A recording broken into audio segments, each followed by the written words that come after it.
رحمت عالم صلی اللہ علیہ وسلم نے فرمایا، میرا رب کہتا ہے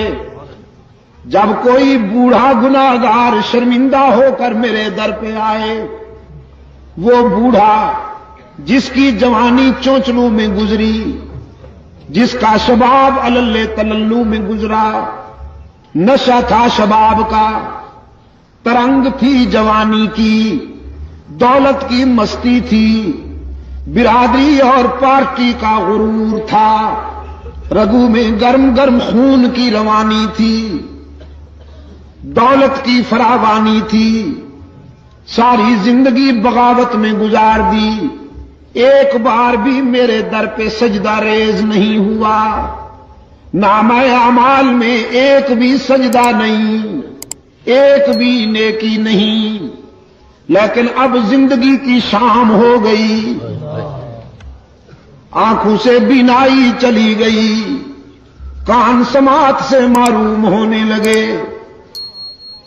زبان میں لکنت آ گئی، دانت گر گئے، سر کانپنے لگا، بالوں میں سفیدی اتر آئی، بیماریوں نے یلغار کر دیا، معدہ کچھ ہضم نہیں کرتا، کمر جھک گئی، پاؤں کانپنے لگے، ہاتھ لرزنے لگے، اولاد نے بھی نگاہیں پھیر لی،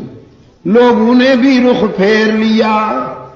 اور سب سے بڑا حادثہ جیب خالی ہو گئی۔ ساری دنیا سے مایوس ہو کر یہ بوڑھا باغی، یہ بوڑھا گناہگار رات کے اندھیرے میں سب سے چھپ کر اللہ کے در پہ روتا ہوا آتا ہے کہ تنگ دستی کے جو عالم میں گھبراتا ہوں، پر درے غیر پہ جاتے ہوئے شرماتا ہوں، ہاتھ پھیلانے میں محتاج کو غیرت کیسی، شرم اتنی ہے کہ بندہ تیرا کہلاتا ہوں۔ رب العالمین نے فرمایا میرے محبوب، میرے پیغمبر، بہت اچھی طرح جانتا ہوں اس بوڑھے کو، اس کے ماضی و حال کا ایک ایک نقش میرے سامنے ہے، لیکن آج میں اسے در سے اپنے در سے ٹھکراتا نہیں، مایوس نہیں جانے دیتا کہ مجھے اس کے سفید بالوں سے حیا آ جاتی ہے کہ اگر میں بھی اسے ٹھکرا دوں تو کہاں جائے گا، یہ بھول گیا میں کیوں ٹھکراؤں۔ ہاں بیٹا، چھوٹا سا بچہ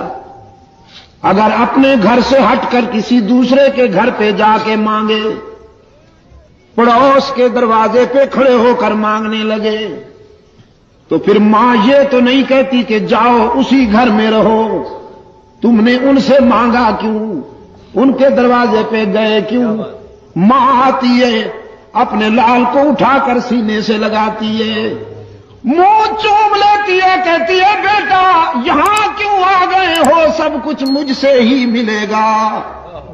رب العالمین تو والدین سے بھی زیادہ شفقت کرنے والے ہیں، والدین بھی اپنی اولاد پر اتنی شفقت نہیں کر سکتے جتنا محمد کا خدا اپنے بندوں پہ شفیق اور رحیم ہے۔